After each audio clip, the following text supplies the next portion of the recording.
Hello guys, it's SharkHunter21. I'm very happy to be bringing you Metal Gear Solid 3 Snake Eater.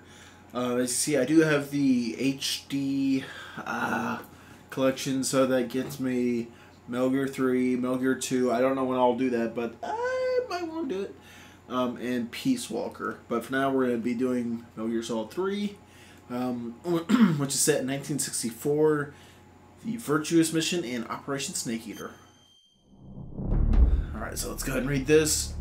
The origin of the Metal Gear series begins in 1964 at the height of the Cold War. Naked Snake, the man who would later become the legendary soldier known as Big Boss, heads into Soviet territory to help the scientist Sokolov defect to the West. However, the mission ends in failure when Snake's mentor, a female soldier known as the Boss, unexpectedly defects to the Soviet Union. The fate of the world hanging in the balance, Snake is forced to question the true meaning of loyalty as he embarks on a lone mission to kill his former mentor.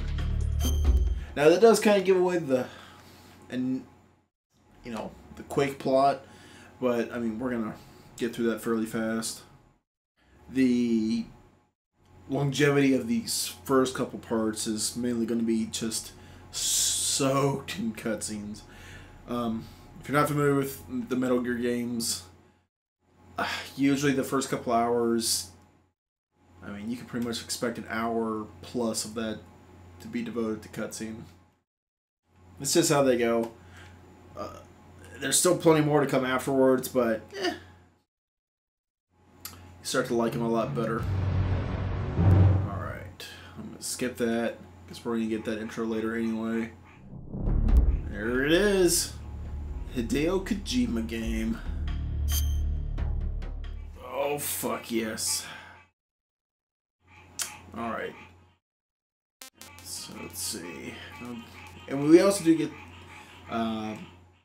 Metal Gear and Metal Gear 2 Solid Snake, the 2D games that, of course, came before the Solid series. Again, I don't know if I will. I have never touched them myself, so we'll see. Alright, but let's go ahead and jump into the game. I am not playing the MGS series for the first time. I like MGS3 a lot. And we're going to be playing on hard for confident players. I am fairly confident. I did do a playthrough earlier with myself, of course, not recording. And I did manage to get through hard mode pretty fine. So that's what I'm going to do. I'm going to let Snake take it.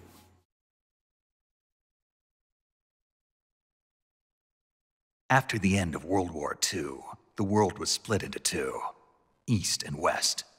This marked the beginning of the era called the Cold War. Yes, it did, Snake. This game series is so good. You know, MGS3 is, of course, labeled as the best, although, I don't know. After playing a little bit of Peace Walker, I don't know. And then we got MGS5 right around the corner, Phantom Pain. So we'll see.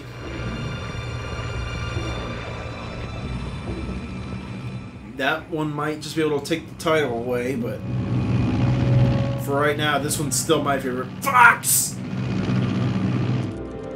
5:30 a.m., August 24th, 1964. Altitude 30,000 feet. Approaching Soviet airspace. 20 minutes to drop off. Commencing internal depressurization. Equipment check. Arm main parachute. All right. You ready to go? Drop zone still showing a high pressure mass. Cav okay. Good. We've got high visibility. Ah, so cool.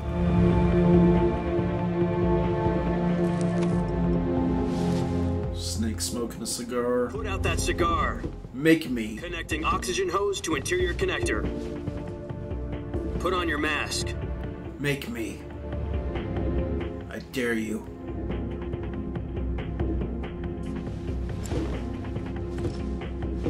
Does this panty waste know what he's doing?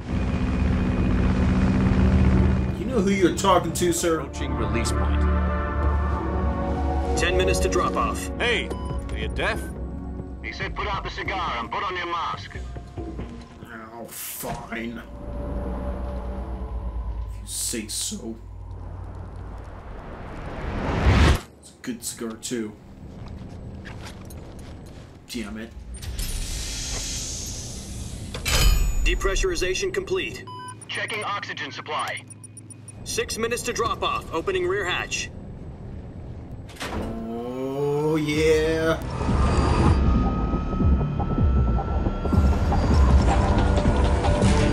Sunrise. So cool. Music is great in this game. External temperature minus 46 degrees Celsius. 2 minutes to drop off. Stand up. You'll be falling at 130 miles per hour. Try not to get frostbite from the wind chill. 1 minute to drop off. Move to the rear. Activate bailout bottle. This is one for the history books. The world's first halo jump. And I think that actually means high altitude, low oxygen, Seconds to drop if I remember right. Stand by. Status okay. All green. Prepare for drop-off. I'm ready. Countdown. 5, 4, 3, 2, 1. Spread your wings And fly. God be with you. And fall.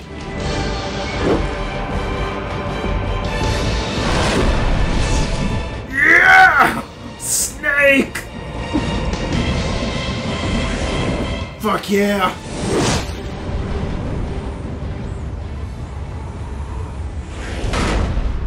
Ugh.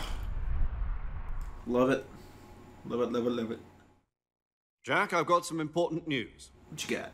The head of the CIA has finally given us the green light for the virtuous mission. Yes! Mission. No, the virtuous mission. That's The later. future of our Fox unit depends on it. If it succeeds, we'll be officially organized into a unit. Virtuous mission. Sounds like some kind of initiation ritual. You know, don't get cocky. This isn't a training op. Right. So what exactly is this wonderful mission? Well, about 2 years ago, a certain Soviet scientist requested asylum in the West through one of our moles. His name is Nikolai Stepanovich Sokolov. He's head of the OKB 754 Design Bureau, one of the Soviets' top-secret weapon research facilities. The East's foremost expert on weapons development. Sokolov. Isn't he that famous rocket scientist? The very same. On April the 12th, 1961, the Soviets achieved the first manned spaceflight in history. The Earth was blue, but there was no God. Poetic. Well spoken. The rocket that carried Yuri Gagarin into orbit was the A-1, known as the Vostok rocket. Sokolov is said to be the man most responsible for the multi-engine cluster used in that rocket. After Gagarin's flight, Sokolov left rocket development to become the head of the newly established Design Bureau. From a lowly technician to head of a design bureau, that's quite a success story, so why'd he want to defect? It seems he'd become afraid of his own creations. Afraid? Call it a crisis of conscience. And for that, he left his country and his family behind and went over the fence? Not exactly. One of his conditions was that his family was also to be taken safely to the West.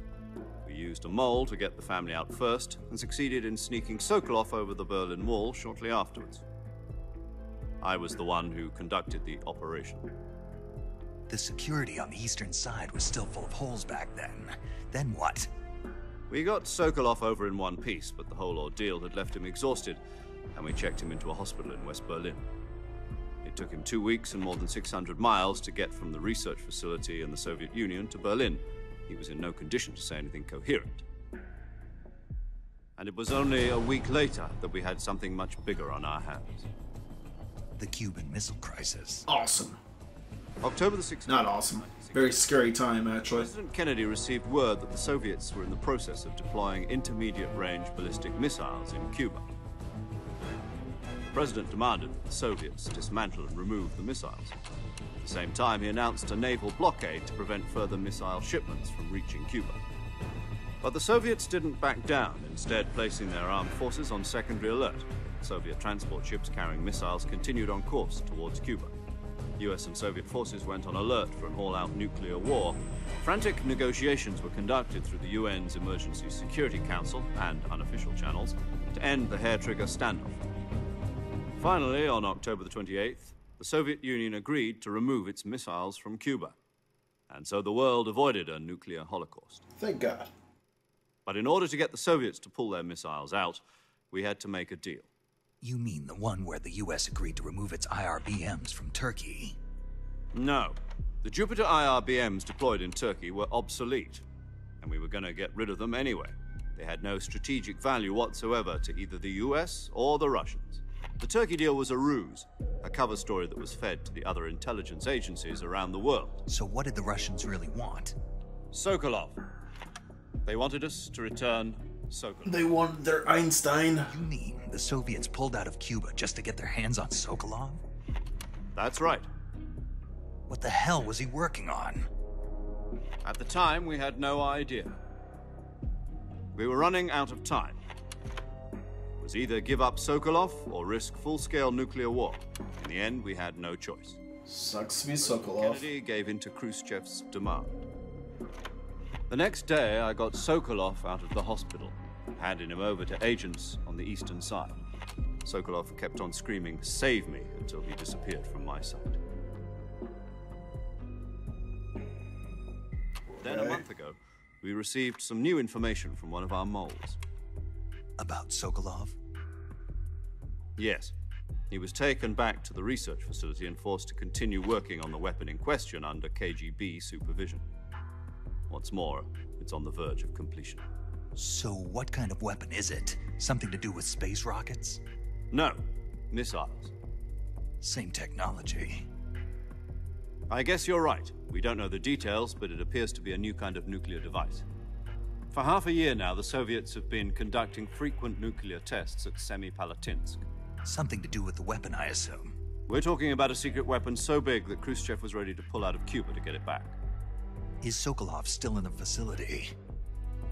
No. According to our intelligence, he's in Selinoyarsk, a place in the mountains about 3 miles to the west that's known as the Virgin Cliffs. The Virgin Cliffs. Nice name for a virtuous mission. They moved him there just recently. Why? Apparently, they're conducting a field test of the weapon, but it's our best chance to get him back. This mission would never have been possible if he was still in the research facility. This is our last chance. Sokolov must have known that too when he contacted us. Oh, snap. Gotta get Soko out. That's what we're gonna do, goddammit. Yes! Back to the Halo jump.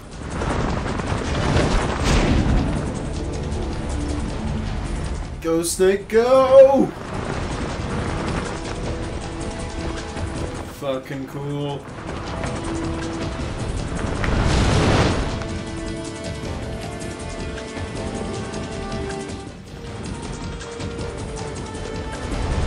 Listen up, Jack. I Your love mission this. is to infiltrate Selinoyarsk in the Soviet mountains, ensure the safety of Sokolov, and bring him back to the west.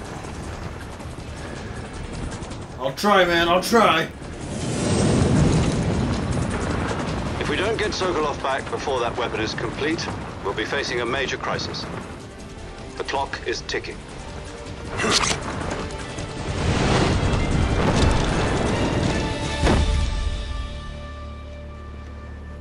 Once we've confirmed the rescue of Sokolov, stand by at the recovery point. A recovery balloon will be dropped at that point. Helium will be pumped into the balloon to inflate it. The process takes about 20 minutes. Once it's complete, the gunship's arm will latch onto the balloon and pull it up. Fulton. Surface-to-air recovery system. I'm familiar with the theory. Take it easy. It's been combat proven. Do you think Sokolov is up to it? The shock will be less than during a parachute jump, and the arm can handle up to 500 pounds. So you're planning on going over the border in a single combat Talon? She's equipped with 2 6-barrel 20mm Vulcan cannons, as well as 2 40mm machine guns. Sounds like she could hold her own against a battalion of tanks. Even with the fuel in the reserve tank, we're facing a 4-hour time limit. If all goes well, it shouldn't take more than a few hours. home in time for dinner. But if anything goes wrong, You'll be eating dinner, breakfast. and all the rest of your meals in the jungle. Well, that might be okay. There's some good grub in there. Gotta get to the jungle first, though. Oh, boy. We do have a nice long bit of a codec call coming ahead, too, so prepare yourself for that.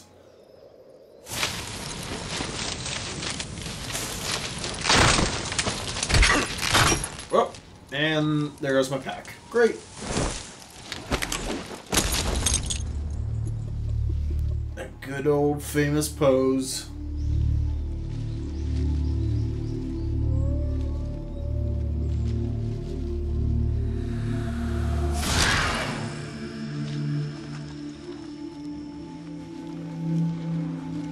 Pretty sure that pose is in nearly every Metal Gear game at one point or another. Fairly sure.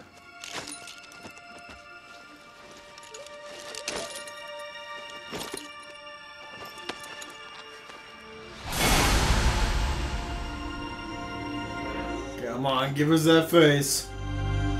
Show us our boy. Yeah. There he is.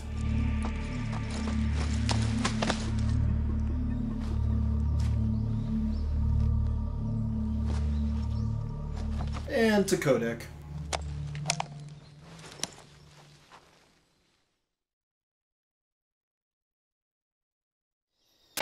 Do you copy? You're already in enemy territory, and somebody might be listening in. From here on out, we'll be using code names to refer to each other. Your code name for this mission will be Naked Snake.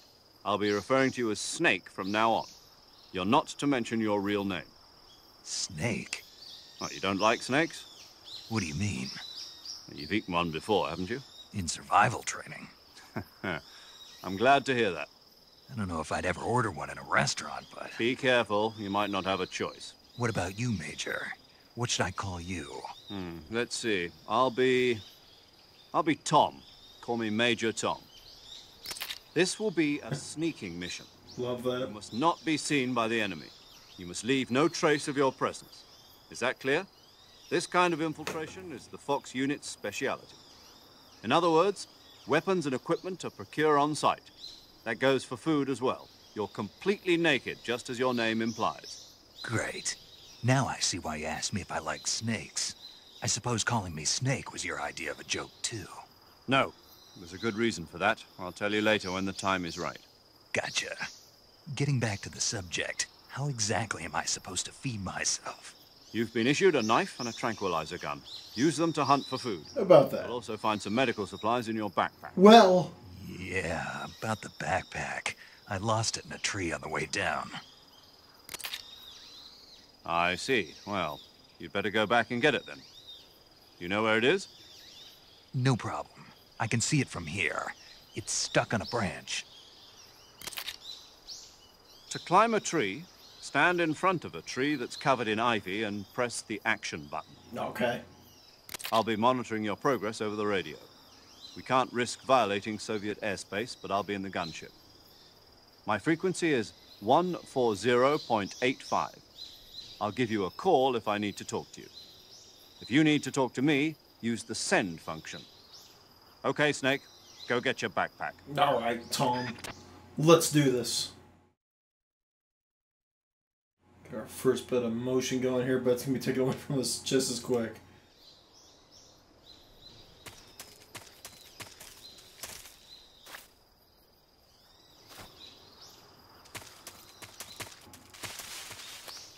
Ugh. Or time era, whatever. Mind you, it didn't look this good, but just the fact that it existed then. Whew. Got our backpack right up there. Let's nab that puppy, shall we? Oh, there you go. Come here, backpack. I want you, Mr. Backpack.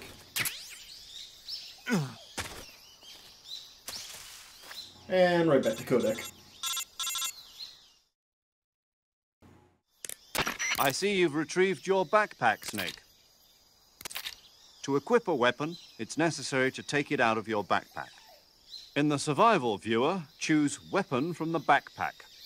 Your available weapons will be displayed in a window in the upper left. From that list, choose the weapon you want to equip and press the Enter button. For other equipped items, just do the same thing from Item. Got it. Use the survival viewer backpack. Yep, that's right. Survival is fundamental to this mission. After you've been out in the field for a while, your stamina will start to drop. If your stamina gets too low, it'll affect your performance. You won't be able to shoot accurately, for example, and your wounds won't heal as smoothly. Keep an eye on your stamina so you don't run out. All right. To recover lost stamina, you can hunt for local flora and fauna. You can use either your tranquilizer gun or your knife to hunt. My only weapon is a Mark 22 Hush Puppy tranquilizer gun? That's right. It's been fitted with its own suppressor. However, the suppressor will deteriorate every time you fire. Once its durability reaches 0, the noise suppression effect will be gone. So don't get too trigger-happy with it. The suppressor's durability is shown in the icon. Any weapons and equipment beyond what you're carrying now, you'll have to find as you go. Awesome. I have to find my own weapons and equipment? Whose crazy idea was this anyway? Solo covert actions are standard Fox operating procedure. You can't leave any traces of your presence. No weapons, equipment, footprints, sweat, or bodily waste. The same goes for bullets and cartridges, too. Your presence in enemy territory is already a violation of international conventions of warfare. There aren't supposed to be any American soldiers in Russia. It could spark an international incident. Don't want that. You can't let anyone see you. You can't let the enemy know you're there. This is a stealth mission. You're a ghost, Snake, in every sense of the word. And there'll be no rescue if you're captured. The military and US government will deny any involvement in the affair. Then I'll just have to take care of myself, huh? I'm afraid so. You've been given a fake death pill for that purpose. SIS guidelines stipulate that soldiers on covert ops like this one be issued a potassium cyanide capsule. Tape it to your body so you can take it when you need to. How generous of you. Use it if you're taken prisoner by the enemy. It'll send you into a state of false death for a short time. Fooling them into thinking that I'm really dead. So, how do I come back to life? Need a Just healer. take the revival pill. You mean that thing they put in my tooth before the mission? That's the one.